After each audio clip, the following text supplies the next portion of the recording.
Okay, a very good day to all of you listeners out there, and welcome to another episode of Simon Says. And welcome, Lyra. Yes, great to be back on. And actually, today we are doing a recording on Friday, which we aim to drop off next Tuesday. Yep. And we have decided for Friday to be sort of like just talk about the happenings around the world in Malaysia, topics that interest us. But then on Friday itself, we actually do drop off pre-recorded things of interest, more curated, more scripted kind of thing. Yep. So I think we are coming out with a two-part episode on the American speaker election, which we sort of recorded a few weeks ago, and I think it is still relevant because the election has gone off, but seems like not much action. Okay. And if you're interested for us to do any topic, any discussions, you can find our email in the link. Do write to us, and we may even answer some of your questions. So, Lyra, what have you been reading and seeing in these past few days and few weeks? I think one of the very, very interesting thing is the ChatGPT. A lot of people find it useful. Basically, have you started to use it? Yeah, I did. But I think, but it is fun because you're like chatting to an AI or getting like a minion working for you. But I see there is a danger here. Yep. I mean, we're not against ChatGPT or using artificial intelligence for that matter.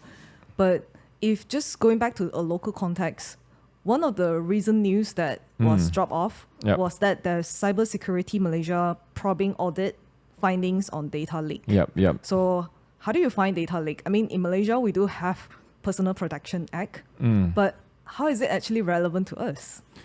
I mean, talking about data leak, do you find that almost every week or every month there is some sort of data leak? And we're not talking about small organization, we're talking about big corporation, GLC, telecommunication company or even bank.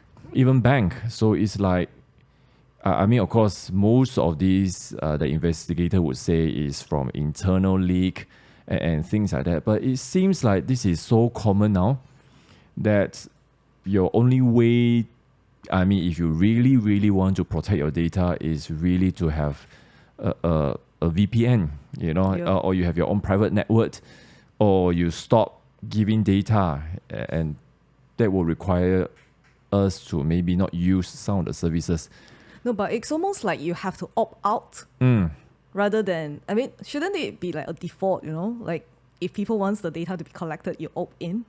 So even like when you try to sign in, like recently I had to transfer data from phone 2 times, because one of my phone needed a hard reset. So I moved all my data to one phone, fix the phone, and then transfer back. And it's like just so many logging, so many things to do. And I think people just generally find it inconvenient.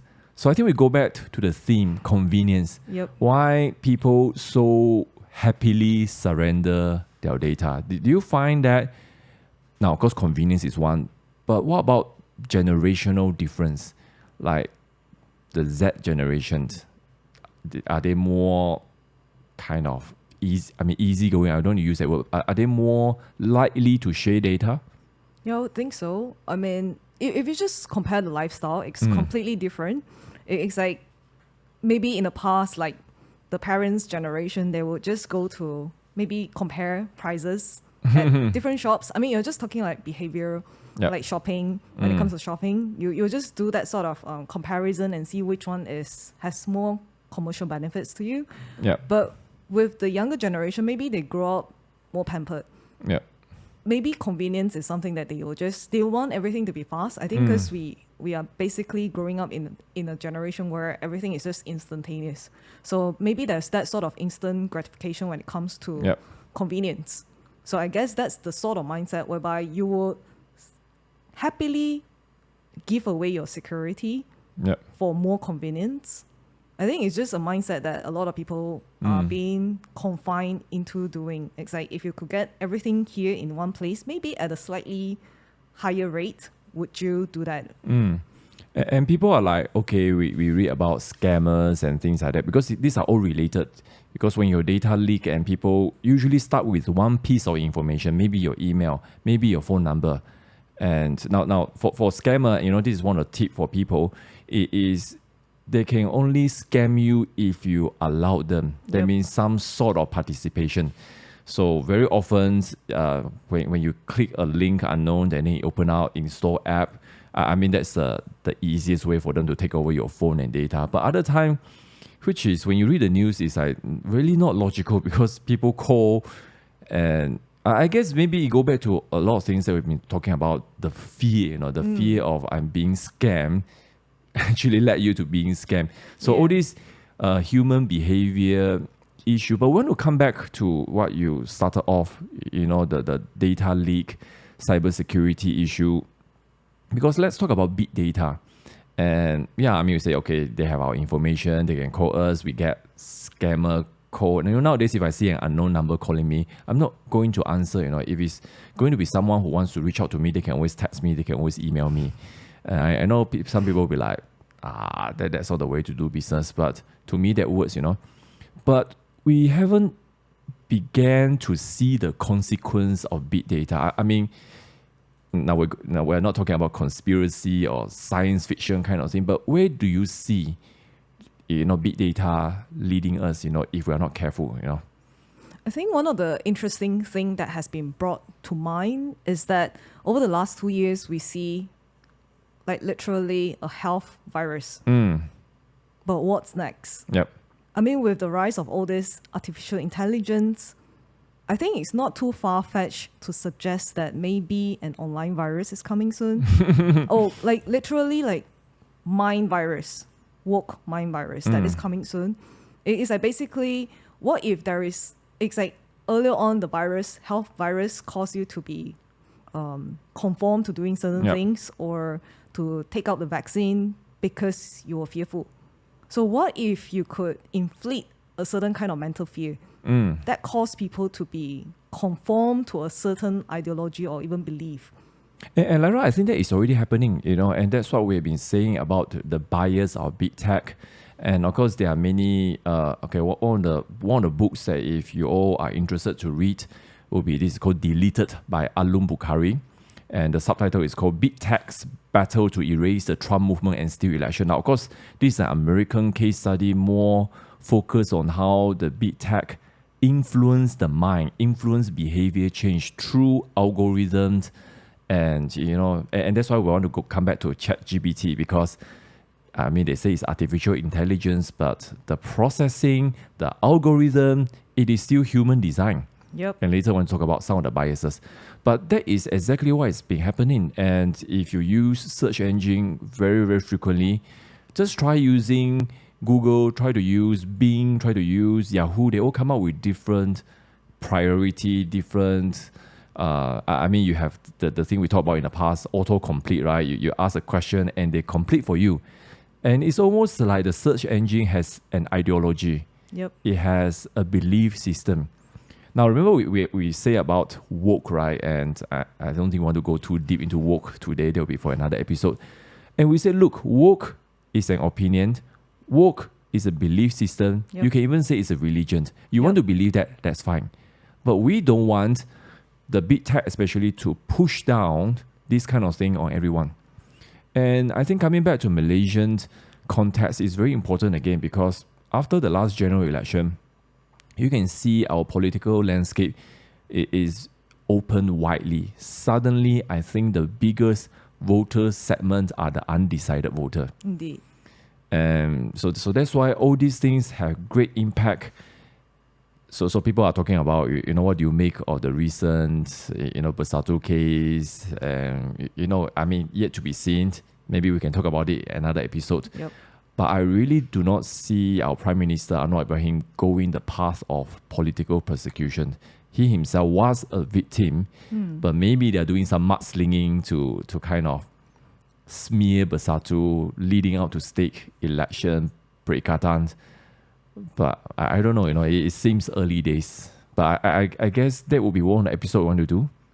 I think that will be very, very fun. Yeah, we should get some, political commentator, observer, not commentator, to come. But anyway, come back to big data already. What you described, I think already happened. And I mean, we just look at the whole incidence of vaccine, it's like, whether you think it's good, whether you think it's bad, so much of people's belief are based on information and data push out. Yeah, and we have been talking so much about this information. And so how much are people actually aware of this information really out there? I mean, how much are you being influenced by the propaganda ideologies that are actually being pushed by certain media that has certain kind of leaning? Yep. And that's why we go back to ChatGPT, because that's the rage now, right? And just for of course, the technology behind it is not new. It's a kind of machine learning. In fact, they call that large language models, and it's a bit different from traditional machine learning in the sense that they try to be more organic, because you have the linear way, but then linear way is very accurate, very mathematical, but the depth is limited. Then you have the three branches one. That means decision making and things like that. It can go very far away, but not accurate, because the further you are away from the source, you go haywire. And kind of remind me of, there was a documentary on the game Go. No. Geo is okay. In Chinese it's called Weiqi, the black and white, not Othello. Okay. And in fact, it has been described as the most complex strategy game.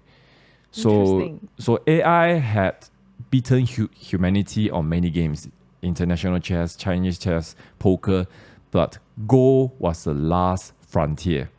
So Google developed this AlphaGo as a system. So that was one of my foray into machine learning, because what they did with AlphaGo was, yes, of course, you have the rules, the technique. Now, one of the reasons why Go is so difficult for AI is because, I mean, the game is very simple. You need to surround your enemy. But then so much of Go is about pattern, recognizing who has superiority based on a judgment call of the image at that point of view. And that's something that the logical processing cannot comprehend. So the way they process it will be, yes, they have the linear algorithm, like how you process international chess, but then they feed AlphaGo with thousands of games. And then finally, there is this machine learning, which is more like a more rudimentary large language machine. And so combine this, it's sort of like a precursor to a earlier version. But ChatGPT, of course, is very interesting in a way that it taps into the existing knowledge management, knowledge data out there. And mind you, of course, it has to be those that is publicly available.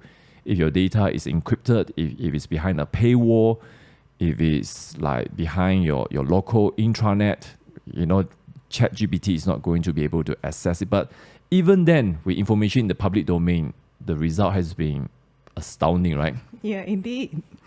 But I guess your focus is one article that you have found, and I think if we put on a screen here, again, this is an article from Substack. Remember a few episodes ago we talked about Substack, and it's called "The Political Bias of ChatGPT." Okay, and Lyra, maybe you can go through. But before that, I just want to mention that when ChatGPT came out, you don't find the mainstream media talking about the bias, because the bias is very obvious. It is biased to the left.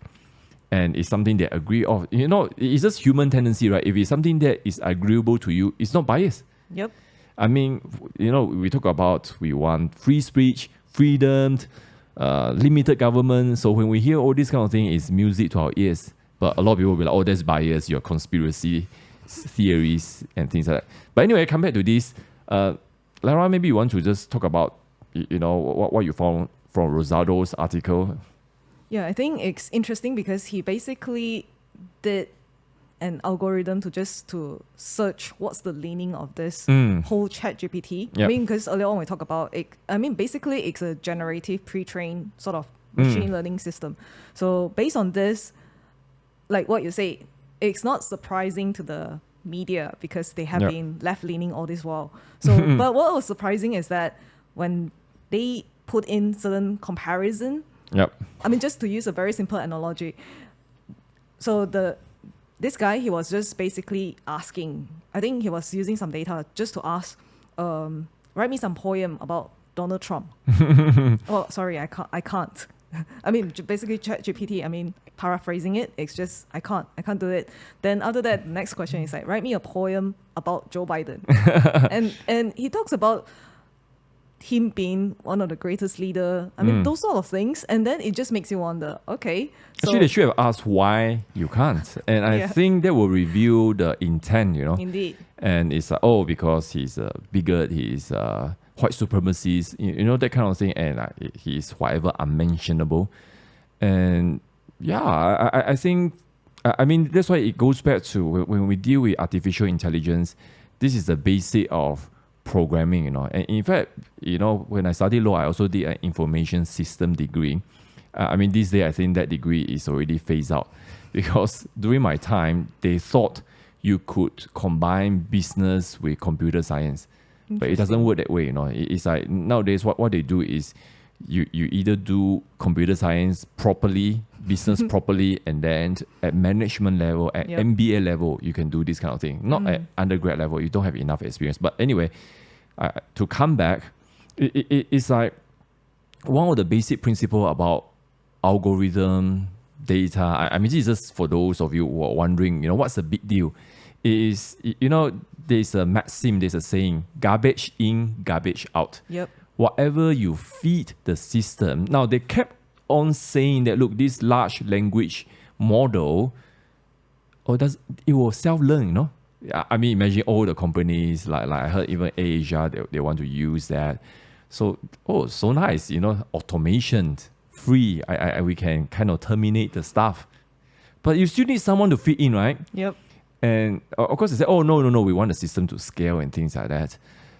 Over the years, of course, we found out, even with Google, Facebook, and Twitter, we're so surprised that there are so many manual humans moderator. Indeed. It's like thousands of them. No wonder they need so many employees. Yeah, I mean, it's like the computer system is not so smart. But anyway, coming back to the bias, what do you make of all these things? It's like, we always know bias is there, but knowing the bias, how should we react, I guess? I mean, what should be our approach, I think I just want to mention the basis of this because, I mean, it's a dream. I mean, seriously, it's a dream for those politicians who really want big government, big control. Yep. If you have willing subjects that willingly feed the system with certain information, and we have been talking so much about data being money. Essentially, you are selling your data away cheap to the government. But at what expense? Because is it sufficient to just give away your security for the sake of convenience, or just because you were kowtowing to your fear? So I just want to bring to this point where, because like a year ago, we actually had data leak for MySejahtera, and that's the very onset of what we have discussed in this episode. So Code Blue released like the data leak, publishing an article about it. But what was so surprising, and I think a lot of people are unaware, that our former health minister, he basically just said that he's talking this to a decision-making body. It's not to an average member of WHO, but decision-making body. And basically he was praising MySejahtera despite the taint. And people are still not aware of it. And then he basically just said this: you won't get the same once in a generational population-wide enrollment onto an app like this. that kind of shows that actually big government, they really like this sort of thing. And what if there is a system, there is an algorithm like ChatGPT that can actually cause you to vote a certain way? Because it is a political bias that we're seeing here with the ChatGPT. I mean, you're talking about left. Who represents the left in the United States? Yeah, and I guess, people will be like, but it goes both ways, which is true. But at the moment, the gatekeepers of all these tech, I mean, when you look at COVID, most of the response, I think, of course, this is broad generalization, but most of the governmental response have been left-leaning, have been totalitarian. And like what KJ was saying, it's a generational opportunity. It's like they're not even hiding their I don't know what's the word. Their Intention. intention and excitement. It's like Yep. a tremendous opportunity for them to reshape the world, and that's why you see World Economic Forum, with the theme Great Reset, and even with all the hyperinflation happening, you have to wonder. And sometimes I have this kind of thinking that maybe the central banks around the world are really just so very happy because they have a once in a generation opportunity to wipe out the middle class once and for all. Now, some people will say, oh, it sounds very sounds like a conspiracy, but that is exactly what is happening, with the economy, that we are seeing the thinning of the middle class. Indeed. But anyway, it comes back to what we always say. Look, with this sort of onslaught, what can we do? And maybe we want to end today's session talk about some practicality, some positive, not all the doom and gloom. And I myself, of course, have been using like Android for the longest time, but I began to, maybe a few years back, to kind of opt out for more and more services after I found out their policy. By the way, do you know that if you use Gmail, Google can actually read your email? Indeed. And they'll say, oh, but we won't be able to link the message to the sender. But you'll be able to say, hey, this person has left-wing inclination, this person has a right-wing bias. What is it to stop them from creating an algorithm or a program precise enough to say that, hey, this demographic behaves like this? I mean, politicians have already used voting data to kind of say, look, this, like even in Malaysia, we say, oh, urban, big city, you are all leaning the opposition. This kind of generalization. But imagine if with more and more data, they're able to pinpoint on you. So I guess one of the way, and it's not ideal, is to opt out from certain services. Yeah. Like these days, most of the app, I don't even allow them to have location tagging. I don't allow location to be put into the photo I took, for example. Yep. I mean, this is just me, but it requires understanding of how it works, and it's just too tedious for most people. But what other things you think can be done? Yeah, I mean, like, even for those who are iPhone users, you can just basically opt not to have the app to track.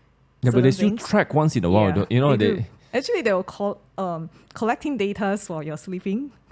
Yeah. Basically, because if you're careful to observe, and sometimes if you don't charge your phone overnight, because they are relying on the fact that you're charging your phone overnight. So hence, you probably won't notice the drop in the battery percentage. But if you don't charge it overnight, you will realize that, how come the following day it drained so much?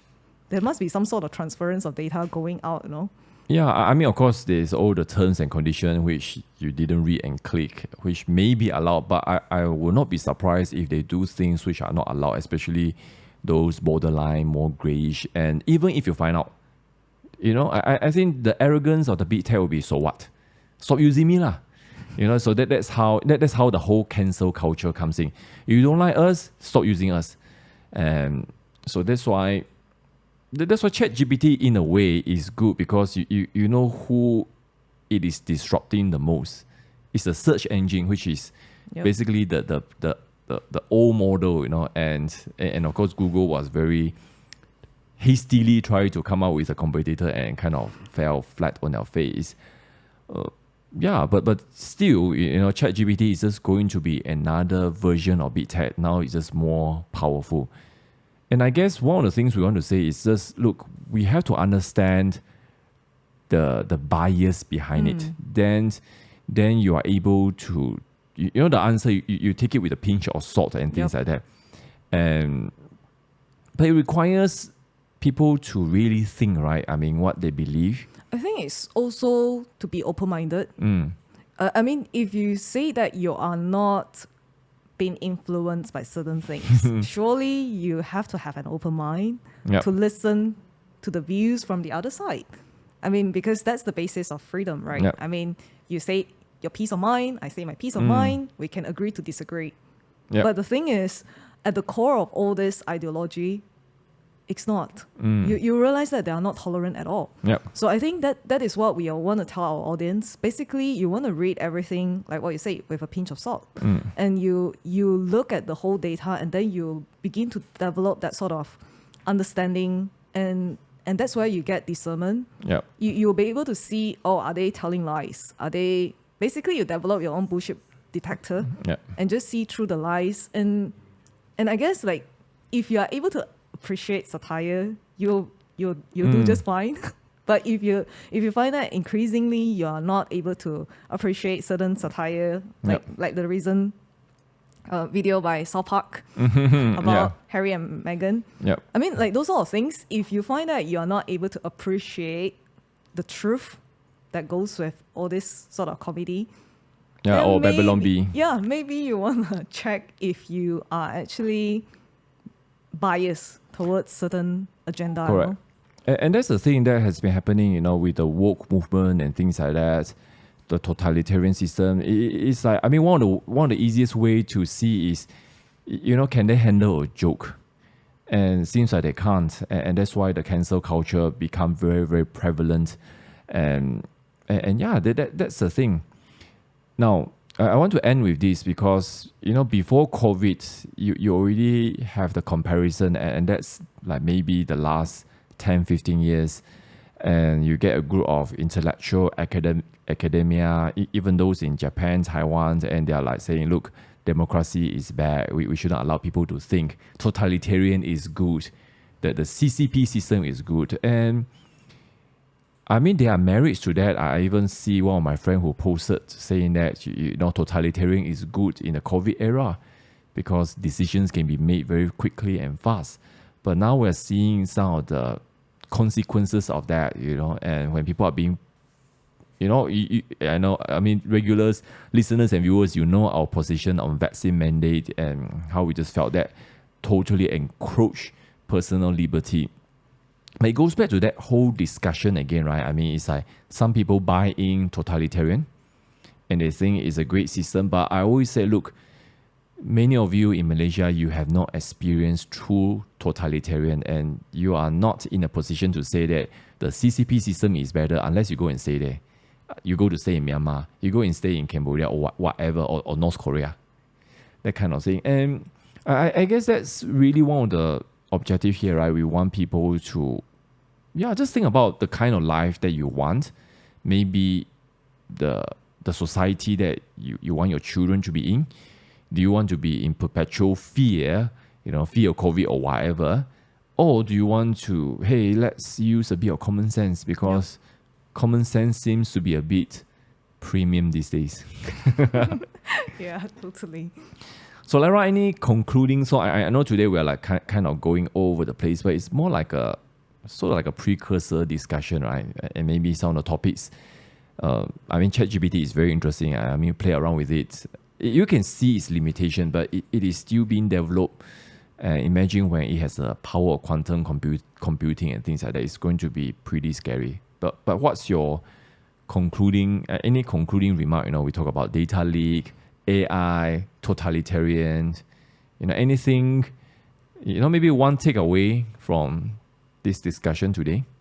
I think the biggest takeaway when I read that there is actually a political bias of ChatGPT, you want to just be careful that you don't buy into the lies. Yeah. Because the moment you succumb to the lies and you actually do believe that it is good, I think that's the start of a downfall.